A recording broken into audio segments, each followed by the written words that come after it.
Welcome back to Ty and That Guy. I am Wes Chatham. This is my good friend Ty Frank. We have the lovely Kara G and the wonderful, multi-talented Shohreh.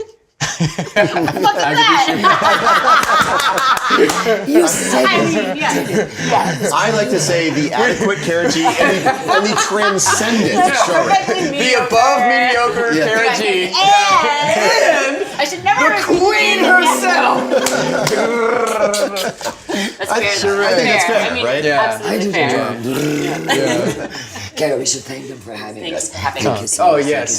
I'm sorry about. I should have put more energy into it. I'm sorry. We call it our new show. Our new show is called Between Two Idiots. Between Two Idiots. That's what it is. Yeah. I just want to start by saying I think I was just blown away by your performances. I texted you after I saw it, and I out of any performance on any season of The Expanse, any show, this I felt like was one of the best things that I've seen.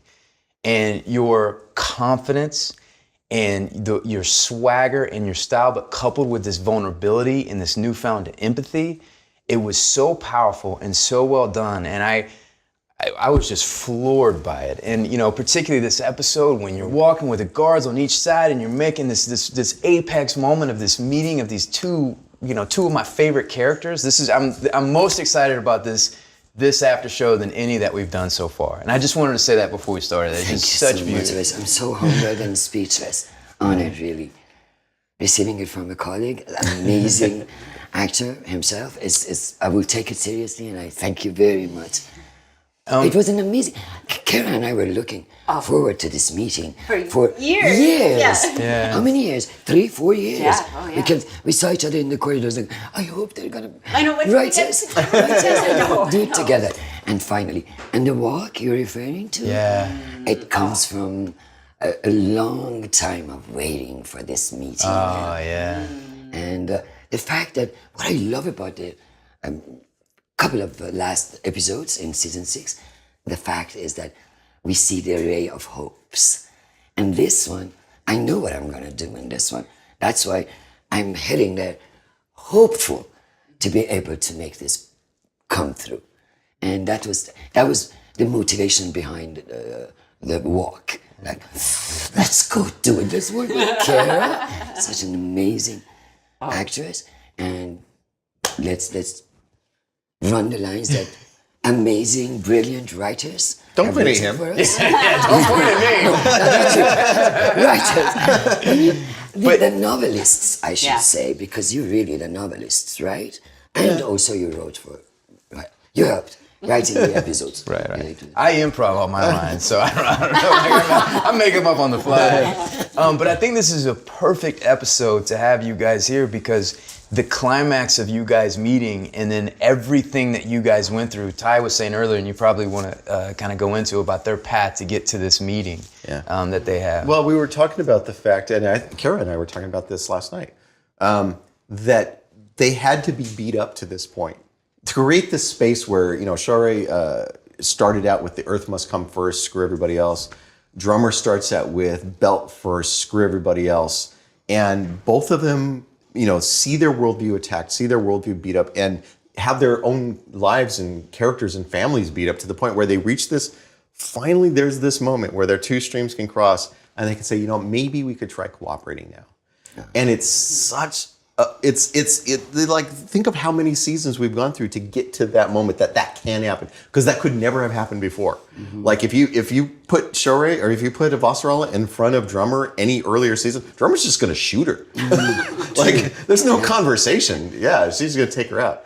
And I'm watching these two actresses that I've been working with for many years now have that moment together where they finally can reach across the aisle.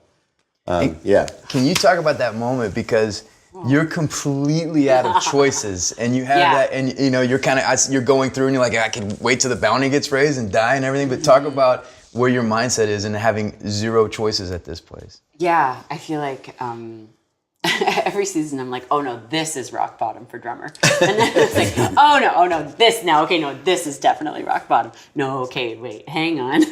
I thought the robot legs was rock bottom way back in the day. That was foreplay. Chill, So definitely, I mean, she's lost her family.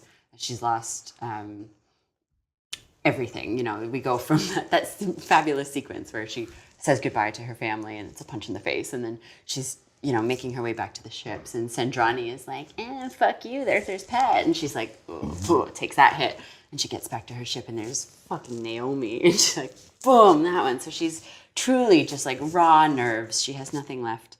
I think there's actually that sort of warrior sense of being already dead with her, actually, because she has truly nothing. And that's the only place that, there's no place for me in the whole vast expanse, like, to have no place, truly. And that's the only possible way that this meeting can happen, from drummer's perspective, is that this is the only option to move forward, the only option. So that's where she's coming from. And you're right. Ty is right. I mean, the novelist is right. Yeah. It could have not happened earlier. Once every now and then, he's right. It could have not happened a couple of years before. No. Because of the fact that each woman was to her own sort of victory, become successful. It was all about them. Mm-hmm. They've now turned into people. They both suffered, losing families, friends, colleagues. And they're both sick and tired of these nonsense wars. Mm-hmm. They are ready. They are very ready for this meeting. Yeah. Perhaps Avasarala never thought about alliances before. Yeah, definitely not with the belt. Not with the belt. Yeah. But now that they've both suffered and they're both with the people, trying to help the people, work for the people, stand by the people, they try to understand each other. Like, I'm dying to see what she thinks. When Avasarala gets closer to you and you say, oh, you came here. And she says, would you have come to me? Yeah. What's the answer? The real answer. Oh, absolutely not. There's no way. Absolutely not. You know, it's all I can do to stand there. And I think that's something that we've seen that is true about Drummer throughout the seasons, is that she's like physically unable to compromise. Yes. Yeah. She just can't. And that's why you're in that position. That's what's beautiful about it, is because you're like, I cannot be a part of what Marco is doing. But I am not going to be a part. And then, you know, to be able to stand by what you believe in, to your life is at risk. Yes. And to say, I'm not, like, we can work together, but I'm not going to compromise. Yeah, but then she reasons with you. Yeah. Then she tells you as to why you should help, no matter what you think. And it makes But right now we need to form an alliance. Yes, and that's the only way. That's the only way. My favorite version of two powerful people meeting like that is when neither of them gives an inch, but they find a way to work together. Mm-hmm. And so you're always trying to write to those moments, neither of them gives up anything, but there's still this way that they find a way to work together. Mm-hmm. And these two characters, neither of them is backing down. You're talking about like the most powerful person in the solar system and the angriest person in the solar system. They're not backing down, right? And the only way for them to move forward together is to realize, oh, I'm never going to get this person to be what I want them to be, so I'm going to accept them for what they are and work with that. Mm-hmm. And that's one of my favorite scenes to write. And it's that's so cool. That's so cool. And I think that's a tribute to great writing, because if those characters came together and behaved the way you behaved at any moment before this, it would have been false. It wouldn't have worked. You had to be at the brink of your pushing point, pushed to your very limits. And what's great about this scene is Avasarala, a lot of times that we see her early on, she is manipulating. She's playing. This is the most honest that you see her in the face of your enemy. And you have this exchange, and you see that in the scene. You see it, and you're like, "Oh my God!" Like Drummer responds to that, because you see through bullshit, unlike anybody, you know. Drummer does immediately. That's why Avasarala is playing her last card on her last leg, telling her the truth. Yeah. When she says, "What if you're lying?" And Avasarala says, "I have given your people many reasons to believe that to hate me, but none to believe that I am a liar." Mm-hmm. I think it's there and then that the Drummer truly believes that, hey, look, she's telling me the truth. she really means it. Yeah. Let's get together. Yeah. And I love the camaraderie. And the way we shot that scene too, it was so amazing. I mean, just to be like, thank God I got to just be still, because I was like, oh my God, so I'm like standing very, very still, got that moment to focus. And then you come like swooping around and like long, I mean, all your costumes are always so fabulous, but to witness them in person and to have to like really keep your shit together acting opposite is like, I have to apologize for that. That's Avasarala. She needs to intimidate people the moment she arrives, and then she will. I do apologize. It's a thrill. It's a thrill because it does. I mean, it does. Of course, that's part of her. She's still the same person. Yes. With different ideas. My favorite description of that is that Avasarala wears a gown the way drummer wears a gun. Yes. It's the tools of their trade. Totally. To talk about that's process so cool. for a minute, That's so cool. how do you create that? All the gestures, even when you're in a meeting, and this might be a later episode. This is a later episode, so I'll be vague about it. But you have this monster decision that you have to make, and you need to think, and your people around you, and you just go, like that. And they go, all right. And they go, wow, how did I do that? Like, where does that? How do you put that character work in your physicality? The moment I put her shoes on, I even behave differently. It's hard to explain, but knowing the character never backs up, always, with a straight spine, standing up, talking to people, going ahead, no matter, doesn't care who says what.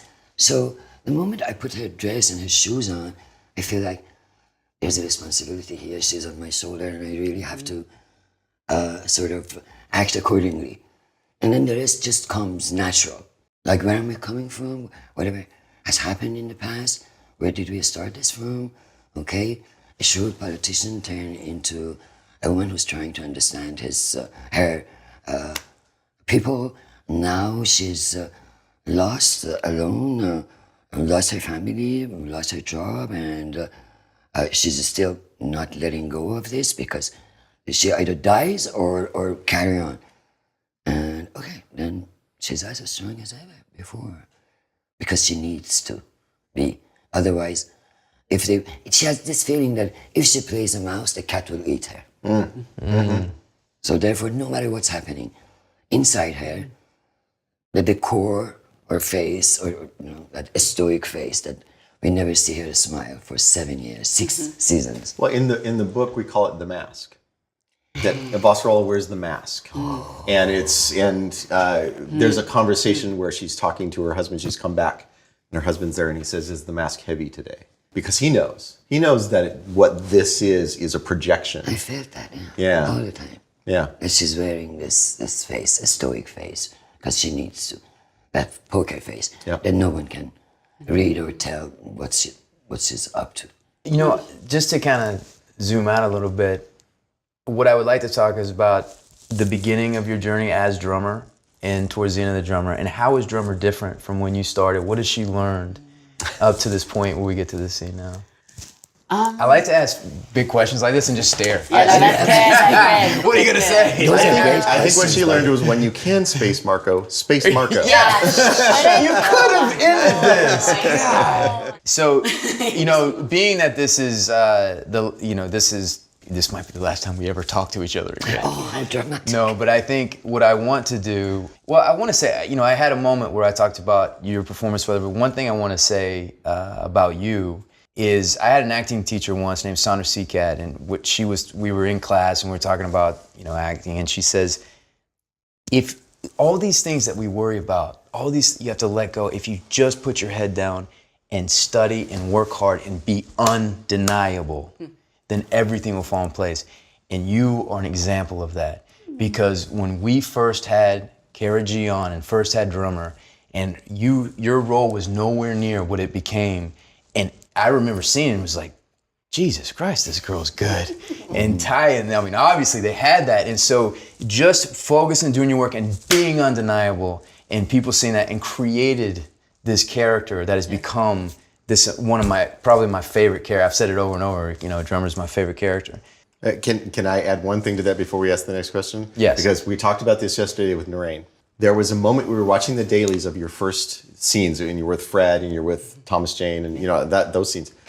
He was watching the dailies, and he was like, "Oh, she's so stiff. What's going on here?" And then he had this moment, like this light switch came on. He's like, "Oh, she's playing drummer as English as second language character."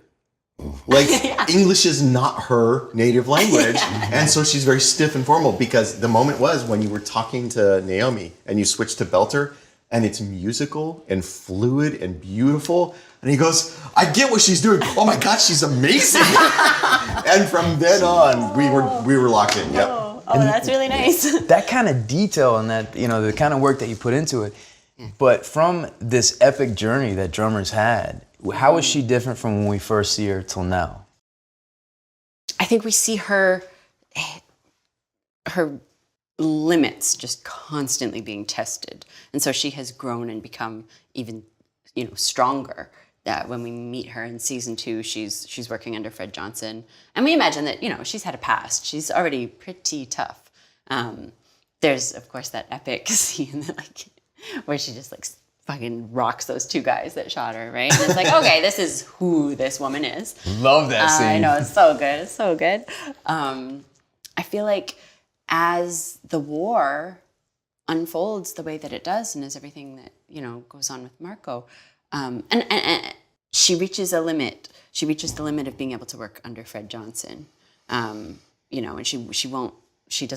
she cannot compromise. She just physically cannot compromise. It's just not possible for her, and so when Fred is, giving the Earthers that, back channel information and it leads to the death of a Belter ship, she, nope, cannot do that. I cannot do that. But doesn't want to work under Ashford. She doesn't want to work under Dawes. She would rather, and we see her try her hand at, maybe I'll just step away from this whole thing. And I think she's happy for 30 seconds in season 5, with her family, and she's making a nice life for herself. But she just keeps getting pulled back into the struggle, into the fight. So as she learns where her limits are, I think she becomes harder. I think she becomes. It's funny because I want to say more empty, and it's almost like her heart is more empty, but she's still just very full of purpose. So it's this weird, she almost doesn't have her own soul anymore. She's got how she can be of use to her people, and she's running on empty. She's lost love. She doesn't have that same soul. I truly had that feeling of feeling like she's already dead in season 6. She is like Marco, inevitable. She's just created by these circumstances and battered down to be this raw nerve. But because of her position and her, I guess because of just the essence of who she is, she ends up being the only person to fill the role that she does. I think there's no one else like her in the whole universe. Well, I mean, the classic, she was forged in fire and she's hard as steel now. Yeah. And you need those people. Yeah. It's interesting, the similarities, because you're talking about wearing the mask, and the only time I think I've really saw a drummer truly vulnerable, she did have other moments, is with you and Naomi. Yeah. And you have that moment of really feeling all your choices are gone, your back is against the wall, and seeing you take the mask off for just a little bit. Yeah, and it's excruciatingly painful. Yeah. And the only person who could evoke that in her is Naomi. That's the only person, That's why it's such a punch in the face when she's waiting for her at the ship. I love your X-rays, fuck, she's going to make me feel something. Oh, yeah. I love your X-rays. Yeah. We talked a little bit about X-rays, and you guys got a real treat coming with drummer and Naomi's X-ray. Right? Yeah. Yeah, it's good. So what about you, Avasarala? Well, because this is a really... The consistency of the show never allowed Avasarala to step out or in. She was always in her position, in her key position. Even when she loses it, she does not believe in it. She's like, nah, hocus pocus. We've had some moments. The moment where she is called back to service knowing that her husband is dead. And she's putting her necklace on her hand. Oh, yeah. I think the consistency with the Avasarala is that she does what needs to be done in spite of. Exactly. Yeah. That's it. Because remember, it's episode 2, if I'm not mistaken. Season 1, she's on the roof, joined by her grandson. The grandson says, "Are you afraid of the rocks?" She goes, "No, I'm afraid of the ones who throw the rocks." Yeah. Season 6, we're still dealing with Marco, who's throwing the rocks. This time covered with a stealth shot. Yeah. I mean, when you have such amazing writers that show you the path and give Amazing writers, anti. and the novelist. Yeah, I like to be included. The novelist. You guys sitting right next to you. You got to include them. Yeah. Well, you gave birth to it. That's it, didn't you? Well, You brought it to this world, so no matter what, you're always more there. like I made it out of Play-Doh. Yes, such sophisticated, complicated, so-called science fiction. By the way, day one when we started, I kept saying, "Why science fiction, for God's sake?" They said, "Because it takes place within a couple of 100 years from now. We don't like to give certain time out, right?" And I was saying, why not futuristic? Because it looks very much like immediate future. Last year, season 6, I had a feeling that I was right. It is no longer a science fiction because season 6 is closer to reality of today's world than ever before. So why did we call it a science fiction? Just because Because there's the spaceships genre? and I think at some I know. point, if the I show know. continues, it stops being science fiction and just a drama. Just like a documentary of what's happening. I'm always like, it's a political thriller. Okay. It is indeed. With spaceships. A With political spaceship. thriller with spaceships. That's the only reasons that we call it. people like to categorize things.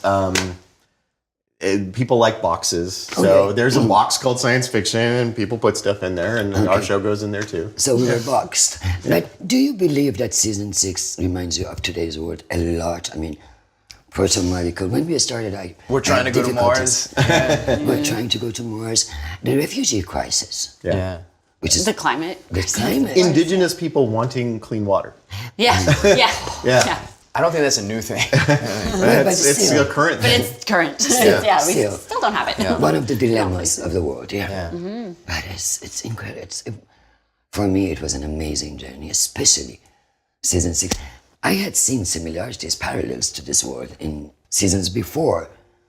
Like when I was reading the debate between Liligawa and Avasarala, the TV was on, it was on CNN, and I was watching it with the corner of my eye with no sound, of course.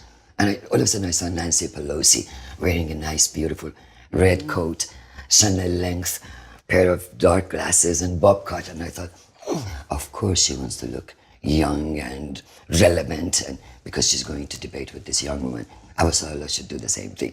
So I immediately sent an email to Joanne, and I said, "Joanne, can you make me more feminine this time?" And then I asked her and makeup too. It was for the first time that Avasarala let her hair down. Oh, wow. But Interesting. tell you a secret. Right in the middle of this debate, and I remember you were at the end of the theater watching us. I was Avasarala. I was sitting there having this debate with her, and all of a sudden, it's so hard to explain. Avasarala inside me was like, "Why did you change your dress? Why did you make me look like this? Why did you do that?" And I'm like, oh my God, I'm gonna have a fit here. And I'm like, "Woman, leave me alone. This is the best way of doing this." Nancy Pelosi did the same thing. And I was around like, who's Nancy Pelosi? She was so angry with me. Right.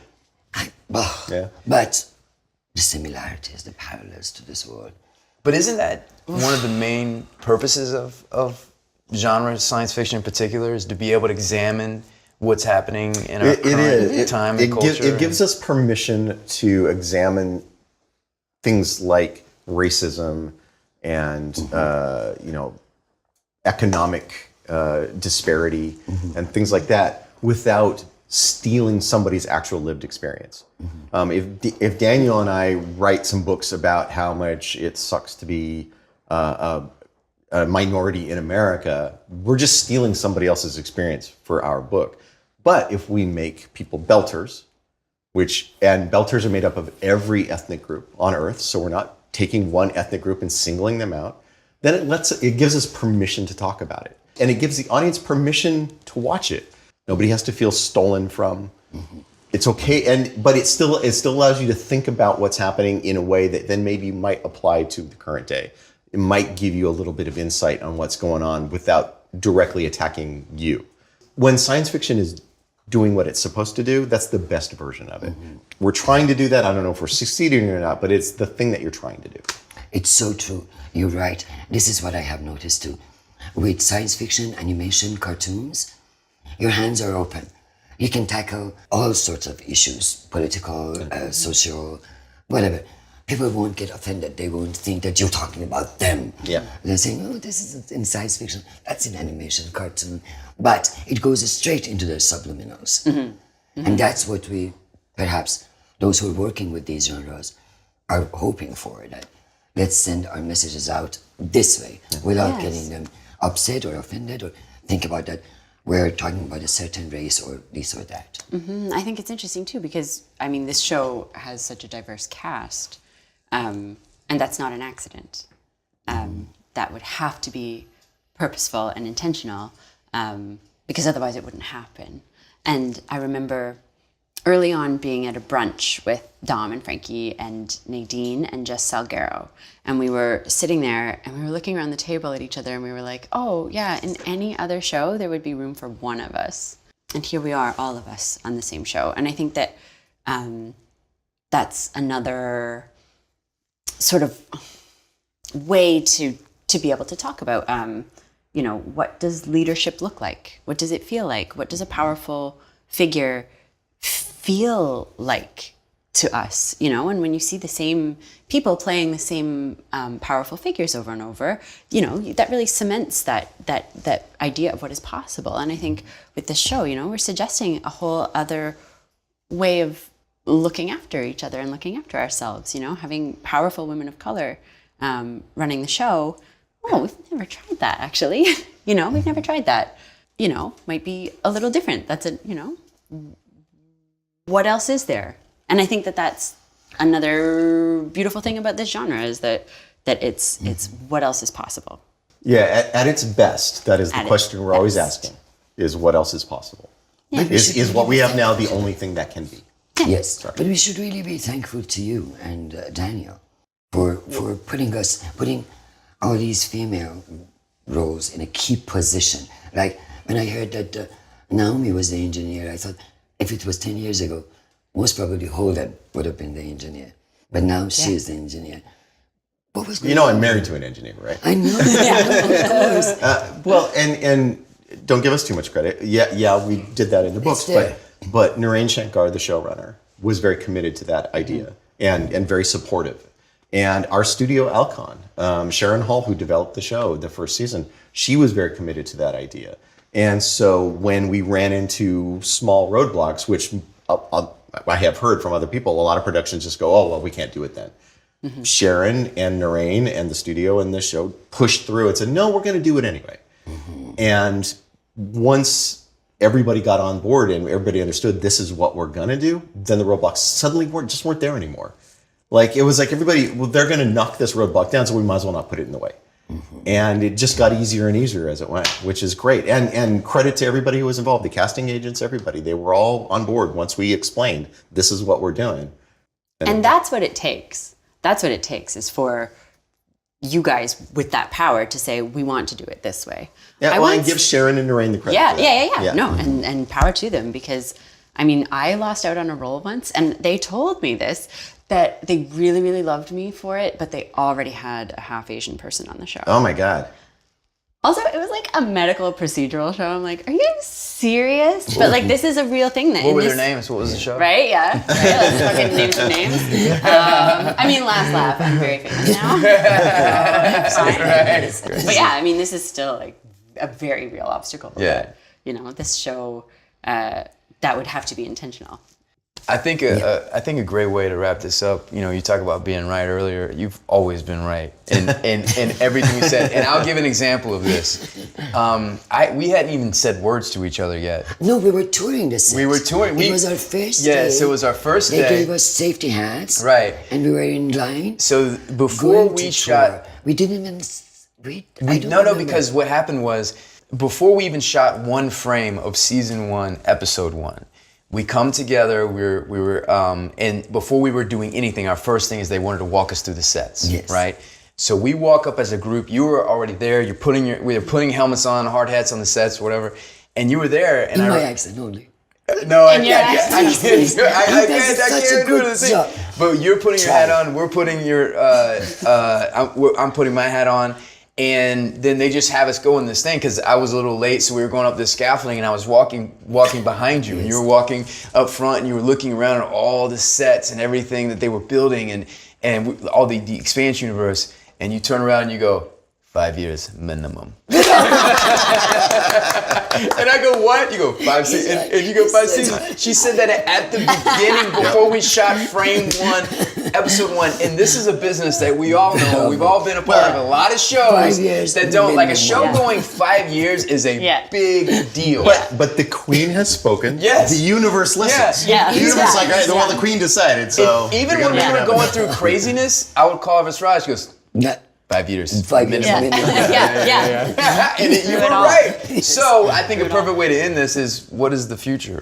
The future is, although everybody keeps saying, this is the end, this is our last meeting, this is it. I do not agree with you guys. I'm terribly sorry. Well, the Queen has spoken. I don't think Queen this has is the spoken. end. And swear to God, don't you think that somebody has given me a tip or something? I have no idea. I don't know what's going to happen next. But deep down, in my heart, nah, this is not the end. I'm sorry, I'm not going to take this. But try to shove it down my throat. Nah, this is not the end. The Queen has spoken.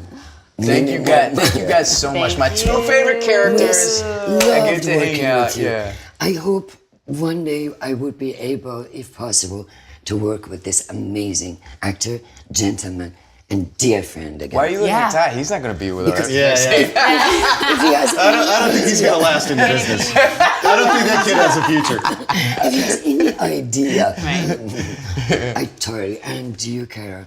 I know, I'm It was so an honor glad we and got to pleasure do this. work with both of you. And I'm going to do it for you in the future. Yes. Sitting in my chair going, Wes, Kara, Kara, Wes, Kara. Thank you so much. Thank you. Thank you guys for hanging out. This is episode 5, season 6 of The Expanse. We got to hang out with my 2 favorite characters. And say goodbye, Ty. Goodbye, Ty. Say goodbye, Ty. Goodbye. Goodbye, Ty. Goodbye, Ty. Goodbye, Ty.